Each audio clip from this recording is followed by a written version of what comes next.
Thrusting his weight forward, the president only pins himself deeper. William Howard Taft sits exactly 2 inches from a $100 million scandal. Yet the military aide outside is already selling the story for gold. History records this embarrassing scene as a harmless anecdote regarding the heavy 27th president. Behind the porcelain cage lies a classified betrayal that nearly fractured the modern world.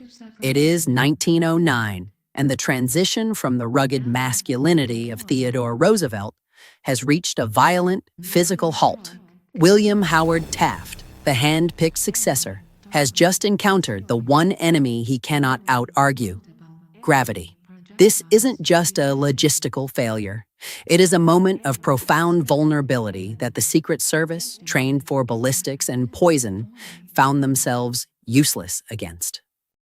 As the water grows cold and the 27th president struggles to find purchase against the slick, reinforced walls of the JL, Mott Iron Works tub, the circle of loyalty around him begins to fray. In the shadow world of Washington, D.C., information is a lethal currency, and the news of the commander-in-chief's helplessness is a goldmine for those looking to dismantle his legacy. The betrayal isn't happening at a dead drop or in a smoke-filled room. It is happening in the quietest corridor of the residence, where the dignity of the office is being traded for a headline. Taft, a man who sought the quiet life of a jurist but was pushed into the presidency, now finds himself at the mercy of those who hold the keys. This is where the legend, or the operation, begins. A classified humiliation that would be weaponized by his competitors to destroy a reputation. Taft weighed 340 pounds at his peak, a mass that has now become a tactical liability inside his own safe house. The executive seal has been breached, and the leak is coming from inside the room. In the world of high-stakes intelligence, loyalty is a structural necessity. Yet in the spring of 1909, the architecture of the American executive was beginning to crack. For 7 years, the White House had been a fortress of kinetic energy under Theodore Roosevelt, a man who treated the presidency like a perpetual boxing match. When William Howard Taft was inaugurated in March 1909, the internal apparatus of the West Wing did not just change leaders, it changed species. Taft, weighing in at a peak of 340 pounds, was a legalistic mind trapped in a body that his opponents viewed as a strategic liability. The circle of confidence surrounding him was inherited, a dangerous handover of human assets that still harbored deep-seated affection for the bull moose. This was the first failure of tradecraft. Never trust a guard whose heart belongs to the previous regime. Archibald Butt, the military aide-de-camp who had served Roosevelt with fanatical devotion, now found himself charting the intimate, often agonizing physical logistics of a new master. His detailed diaries, a classified log of the president's daily movements, became a repository for Taft's most private vulnerabilities. Then there was Helen Nellie Taft, the primary handler who had directed her husband toward the Oval Office against his own judicial instincts. She managed the household with an iron grip, but even her internal surveillance could not stop the whispers leaking from the domestic staff who managed the president's personal quarters. Lillian Rogers Parks and the backstairs crew saw the president not as an untouchable commander-in-chief, but as a massive logistical problem to be managed. Information was the currency of the D.C. social circuit, and the president's physical girth was the most valuable commodity on the black market of political gossip. As the 27th president struggled with the transition from the rugged masculinity of his predecessor to the high-pressure, sedentary life of the executive office, he was unknowingly surrounded by onlookers who were beginning to see his physical struggles as a form of political blood in the water. In the corridors of power, the shift from Roosevelt's relentless motion to Taft's necessitated stillness was framed by his enemies, not as a medical reality, but as a moral failing or a lack of vigor. But there was one detail that didn't make sense, and no one noticed it yet. The stage was set for a character assassination that required no bullets, only the quiet, systematic leaking of a private struggle that would compromise the dignity of the highest office in the land, turning a medical necessity into a symbol of physical betrayal. The engineering requirements for Taft's personal hygiene were less like standard plumbing and more like the assembly of a fortified bunker within the White House walls. Logistics dictated that a standard-issue tub would no longer suffice for a man who tipped the scales at the peak of his presidency at 340 pounds. The order was transmitted to the J.L. Mott Iron Works in New York, a company accustomed to high-profile contracts, but this payload was unprecedented. The blueprints specified a porcelain beast 7 feet, 1 inch long, and 3 feet, 5 inches wide. It was a monolithic structure, weighing in at approximately 2,000 pounds. To put that in perspective, the president was bathing in a 1-ton ceramic vessel that held enough water to submerge 4 grown men. We have the intelligence imagery to prove it. 4 Mott Iron Works employees sat comfortably inside the basin to demonstrate its massive scale before it was crated for transport to 1600 Pennsylvania Avenue. But what investigators discovered next changed everything. Installing such a massive object wasn't merely a matter of moving furniture. It was a calculated structural risk to the executive mansion itself. Records from Chief Clerk Ira Smith indicate the installation was handled with the same secrecy as a covert troop movement. Engineers realized that the weight of the tub, when filled with hundreds of gallons of water and the 340-pound president, threatened the structural integrity of the second floor.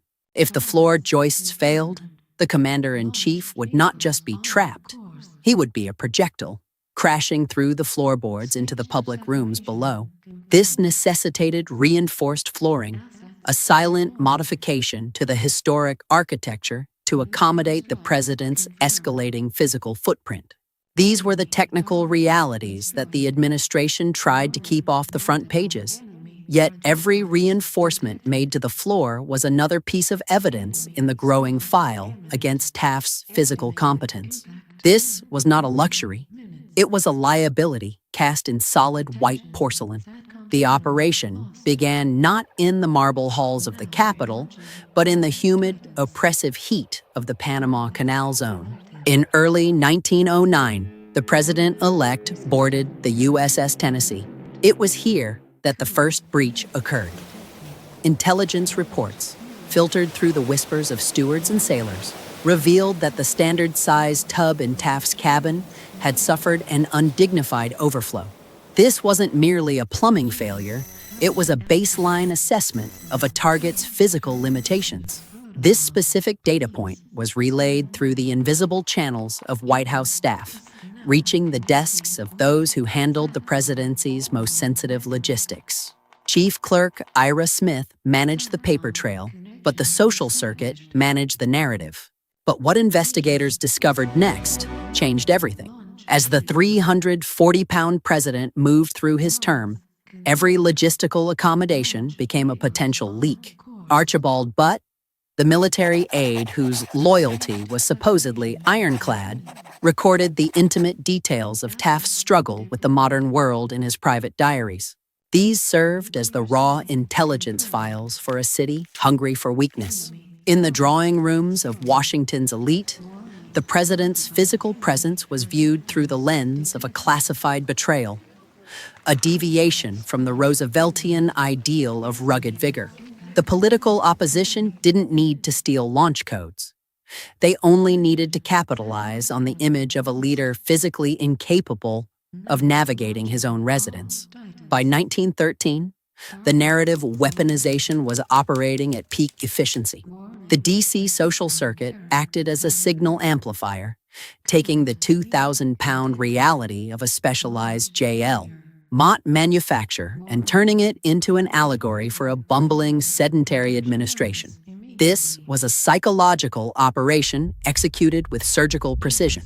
The First Lady, Helen Nellie Taft, found herself presiding over a household where the very architecture had been modified to hide a secret that the entire city was already whispering about. behind gloved hands. But the most devastating revelation was still to come. The staff who watched the president struggle with sleep apnea and high blood pressure during the long, humid Washington summers were the same ones who leaked the most damaging anecdotes to the press. To his enemies, the president was no longer a legal titan or a trust buster. He was a liability, trapped by his own biology in a city that demanded a predatory grace. This was the cold, silent turn. The betrayal of a reputation, orchestrated by the very people tasked with his protection, was moving from private derision to public record. Every pound the president gained was a data point for those looking to dismantle his authority, turning a medical necessity into a symbol of executive rot. The trap was set, and it wasn't made of porcelain. It was made of the very words whispered in the corridors of power. The final assessment of the file concludes not with a physical extraction, but with the haunting legacy of the porcelain monument itself. We look back through the fog of early 20th century history at the specialized hardware that defined a presidency. The J.L. Mott Iron Works of New York delivered a custom-built Titan, an oversized porcelain bathtub, 7 feet and 1 inch in length and weighing a staggering 2,000 pounds. This 1-ton object required structural reinforcement of the White House floors just to prevent the commander-in-chief from plunging through the ceiling into the rooms below. We have the archival photographic evidence from 1909.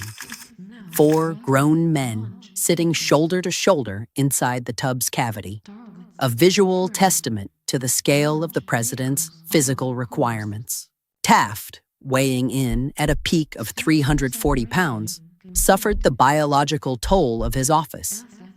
High blood pressure and severe sleep apnea that often saw him nodding off during critical meetings.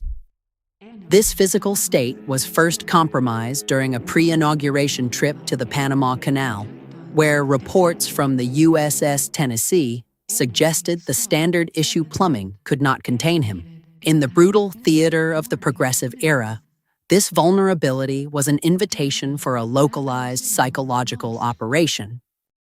Political opponents and gossip mongers within the D.C. social circuit weaponized his girth, contrasting it with the rugged, athletic masculinity of his predecessor and former friend, Theodore Roosevelt.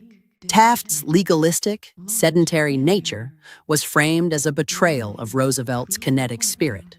As Taft left office in 1913, the story of him being stuck began to take on a life of its own, proliferating through backstairs rumors and specialized memoirs.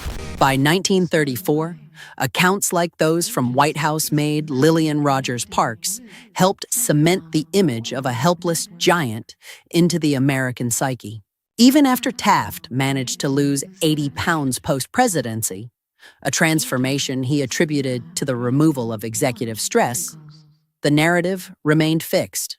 The legend became so pervasive that it effectively buried his antitrust victories and his later distinguished role as the 10th Chief Justice of the United States. He died a caricature, his legacy held hostage by the very porcelain vessel designed to provide him comfort. But the most devastating revelation was still to come.